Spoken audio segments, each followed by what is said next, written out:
À aucun moment, je n'ai été convoqué dans un commissariat pour une confrontation avec quelqu'un dans le cadre d'une affaire de voiture. À aucun moment, je n'ai reçu une convocation pour venir m'expliquer sur une affaire de voiture au Cameroun. Mes bureaux, que ce soit ceux de l'Omnisport ou ceux de Vogada, ont toujours été au bord de la route. Je suis une personne suffisamment connue, je ne dirais pas au Cameroun, mais dans la ville de Yaoundé, qui ne passerait pas inaperçu si jamais il avait existé un avis de recherche sur moi. Et maintenant, j'apprends même que, malgré le fait que des gens déposent plainte contre moi, j'aurais tellement de la côte au Cameroun au point où, malgré les preuves évidentes d'une escroquerie aggravée dont je serais l'auteur, les services de gendarmerie et de police m'ont quand même laissé circuler librement. Je ne le savais pas puisque, pour quelqu'un qui a quand même purgé, qui a quand même passé un séjour en prison, je ne sais pas où étaient ces soutiens qui m'empêchent aujourd'hui d'aller répondre depuis pratiquement 12 ans d'une affaire de voiture. Bon, tous les jours, on découvre. Donc, ce que j'ai fait, parce que j'ai l'impression que vous ne relayez pas bien cette histoire, j'ai décidé qu'on entende notre ami et qu'on analyse ensemble, parce que je vous ai dit au fur et à mesure, vous envoyez vos supposées preuves ou alors vos supposés éléments, je vais analyser avec vous. Voilà, donc nous avons écouté ce monsieur qui refuse de nous donner son identité, qui refuse de nous publier le certificat de vente. Mais j'ai essayé de faire 5 captures d'écran, les amis, et j'ai constaté que son certificat de vente n'est pas signé. Les amis, lorsque vous avez un certificat de vente, le vendeur et l'acquéreur signent le document. Si sur ce document, je dis encore, je réitère, j'ai de l'argent à la Fondation Marlène Mvuto, j'interpelle ici Serge Tamba. Si sur ce papier écrit certificat de vente, il y a mon nom, il y a ma signature, je m'engage devant les Camerounais à ce que demain matin, je vous ai donné rendez-vous hier, vous n'avez pas publié, à remettre l'argent à ce monsieur. Mais je dis, puisqu'il est question de mon honneur, que devant Dieu, je n'ai jamais rencontré ce monsieur qui fait la vidéo. Je n'ai jamais été à un commissariat ou à un autre lieu faire une décharge dans laquelle je vendais une voiture. Et je voudrais que ceux qui sont derrière cette cabale nous prêtent au mot, puisque un certificat de vente se fait devant une autorité judiciaire. Je demande à Serge Tamba et à leur relais de nous publier le document dans son intégralité. Parce qu'en réalité, la seule chose qui me lierait à ce monsieur, c'est le certificat de vente. Et le certificat de vente qui l'a rassuré sur le fait que je pouvais lui laisser une voiture que j'avais prise en location. Mais nous allons analyser ces dires. Nous allons analyser ces dires et chacun se fera sa propre idée. Il dit que au moment de faire la transaction, la carte grise du véhicule que j'ai mis en location était au nom de la SGBC. On commence par ce premier élément. Les amis, la carte grise d'un véhicule est la preuve de la propriété du véhicule. C'est-à-dire, la carte grise renseigne à qui appartient le véhicule. Tous ceux qui ont déjà pris parce que Tchad-Afrique fait ce qu'on appelle des locations longue durée. Pour des professionnels, c'est-à-dire des sociétés, des gens qui font dans le transport. Je vais m'arrêter là pour commencer d'abord à vous expliquer le fonctionnement du Tchad-Afrique. Tous ceux qui font le transport urbain, c'est-à-dire les bus, les agences de voyage que vous voyez là, ces gens n'achètent pas ces véhicules cash. Ceux qui font les cars de transport, tu vas chez Tchad-Afrique, tu crées ta société, tu vas prendre une voiture là-bas et tous les mois tu payes un loyer. Tu peux prendre sur 10 ans, tu peux prendre sur 5 ans. Dans le contrat, Tchad-Afrique s'engage à faire de l'entretien et tout ça. Tous les transporteurs, c'est ce qu'ils font. On peut te demander une avance, par exemple sur une voiture de 80 millions, tu peux avancer 20%, c'est-à-dire 16 millions. Et lorsque tu déposes 16 millions, tous les mois te coûtent peut-être 400 ou 500 000. Donc c'est des locations de longue durée pour des professionnels. Pendant que je parle, chacun de vous peut aller vérifier. Tchad-Afrique ne fait pas de location avec des individus. Tchad-Afrique ne loue pas les voitures et généralement c'est des voitures neuves. Et ce type de voiture, la carte grise est au nom de Tchad-Afrique. La carte grise, puisque Tchad-Afrique n'est pas l'autorité camerounaise qui délivre comment vous appelez ça, les cartes grises. Une voiture, pour qu'elle soit immatriculée au Cameroun, va au service des transports, qui demande la preuve que le bien t'appartient avant de te donner, de mettre ton nom dans la carte d'identité de cette voiture. Parce que la carte grise, c'est la carte d'identité de la voiture. Et donc, lorsqu'il s'agit d'une location longue durée, la carte grise est au nom de Tchad-Afrique parce que c'est Tchad-Afrique qui est le propriétaire de la voiture et il met ça à ta disposition dans le cadre de votre contrat. Et donc, notre ami nous dit que la carte grise qui a servi à la caution ou alors au gage que nous avons fait devant un commissariat était au nom de la SGBC, c'est-à-dire Société Générale des Banques du Cameroun. Au même moment, il présente un document de la SGBC dans lequel il dit que c'est un faux virement que je lui avais fourni. Moi, je ne connais pas son nom.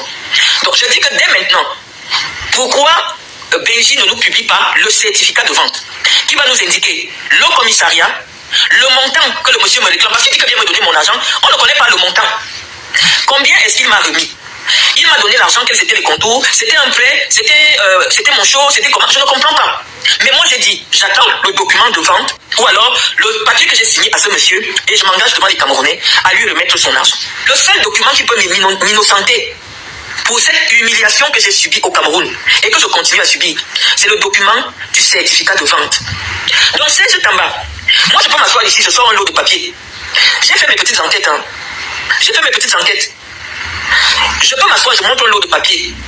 Tant qu'il n'y a pas le document où moi j'ai signé dans un commissariat et où tout le monde pourra vérifier que je prends une voiture que j'ai prise en location, on restera toujours dans cette cabale qui a été orchestrée et qui continue à être financée entre Samuel Eto'o et Chantal Biya.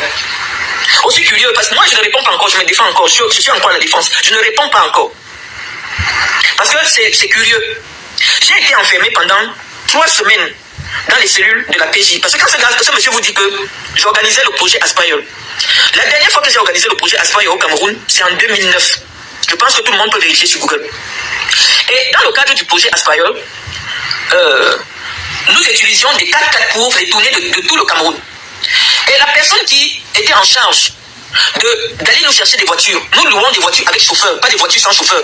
Chez les prestataires, les gars qui sont souvent derrière le Hilton, là, qui font des locations avec chauffeur.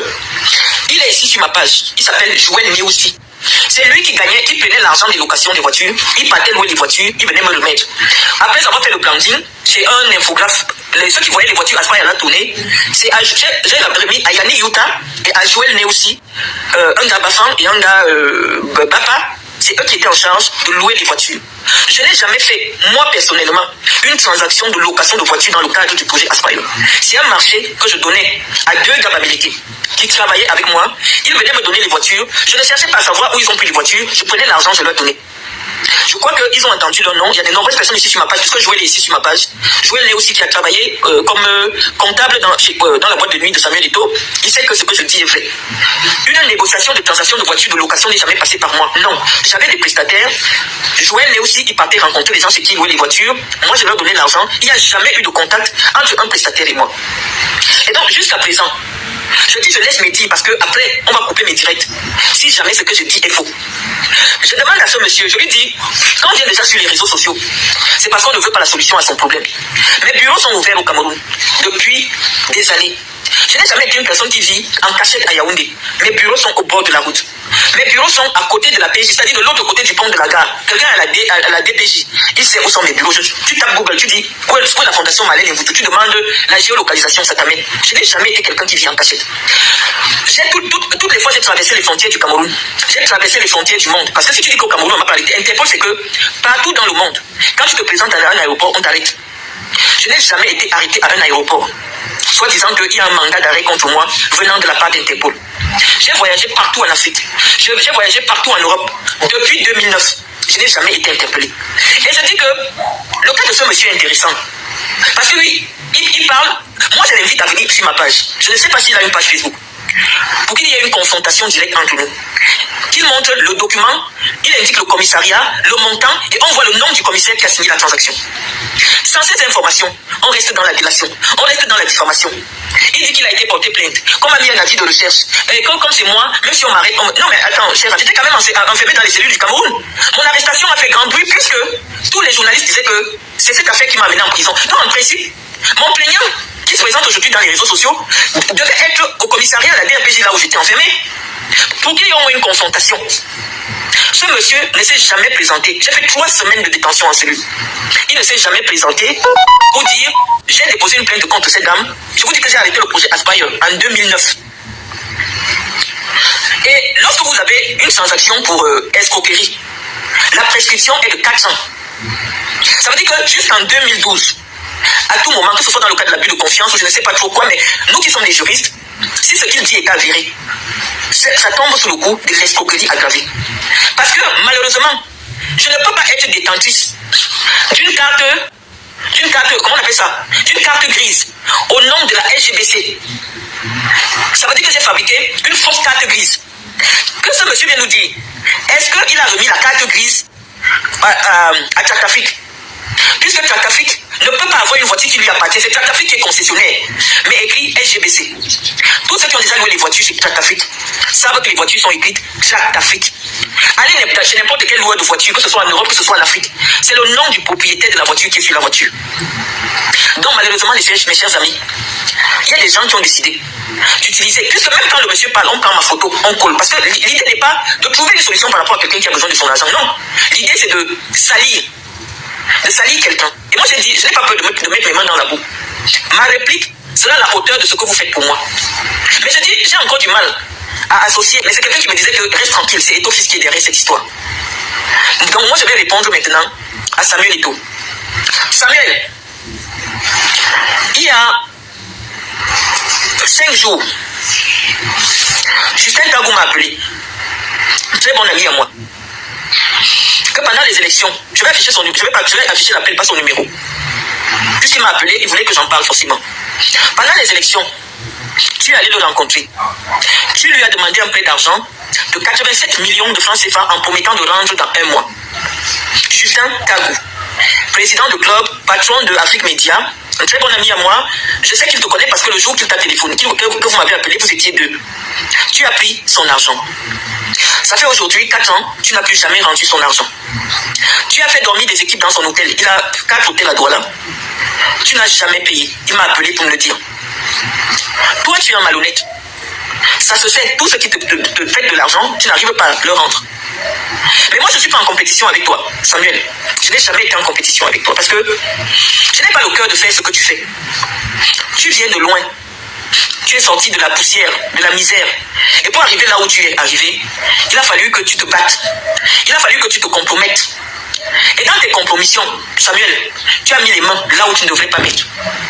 Samuel Eto'o, de source sûre, je sais que quand tu dors, tu sursautes. Tu te mets à parler seul, comme si tu fais la folie. Je le sais, et pendant longtemps, on t'a soigné pour ça. Je ne te diffame pas. Toute femme qui a déjà fait l'amour avec toi sait que ta caresse préférée et qu'on te lèche la nuit. Toutes les filles qui te connaissent le savent. Samuel Eto'o, je parle de toi parce que tu es bisexuel et tu vis officiellement marié à une lesbienne qui vit avec sa femme chez toi. Je parle de toi. Parce qu'on a décidé de faire du sale, je commence un peu. On va faire du sale. Et moi, je ne mens pas, je n'invente pas, je dis la vérité. Tu as fait 2 enfants. Actuellement, tu vis à Douala. Avec une fille Bamileke, qu'on appelle Mylène Gassa. Vous avez 2 enfants. Le premier enfant que tu as fait avec elle, tu l'as amené chez moi en Guinée équatoriale, qui s'appelle Eto'o Gassa Junior. Je crois qu'actuellement, il peut avoir 15... Ça, l'époque, il avait 3 ans, il doit avoir 15 ou 16 ans. Et tu as fait un 2e enfant. Je n'ai jamais parlé de ta vie. Non, ça vient de lui, j'ai eu la source sûre. Donc, Samuel Eto'o, comme tu as payé des gens pour me salir, moi je vais te répondre à toi. Et j'attends qu'on publie le certificat de vente, où moi j'ai signé un certificat de vente. Parce que ce que je vous parle là maintenant, c'est pour te pousser. Tous les garçons qui ont déjà fait la partout, toutes les filles qui ont déjà fait avec toi savent qu'à un moment donné, tu pénètres le garçon avec qui tu fais la partout. C'est écrit dans le livre de Nathalie quoi, mais je crois que c'est la vérité, jusqu'à ce que j'ai la confirmation. La seule chose, je retiens encore plein de trucs. Je mets d'abord l'avance parce que je vais vous pousser à publier le certificat de vente. Si devant Dieu, j'ai signé un certificat de vente d'une voiture, de location, je vais vous pousser à venir poser ce certificat de vente. À un moment donné, il faut arrêter. À un moment donné, vous devez vous arrêter. Parce qu'un jour, tu vas t'arrêter. Voilà quelqu'un qui me dit, oui, je confirme, c'est ma cousine, leur mère vivait à Bonapiso, la fille de Maître Ngassa. Voilà, moi je ne mens pas. Tout ce que je vais dire, il y a des gens qui peuvent vous confirmer. Samuel Eto'o a 2 enfants avec elle. Ils vivent ensemble à Douala. Leur premier enfant peut avoir 16 ans aujourd'hui.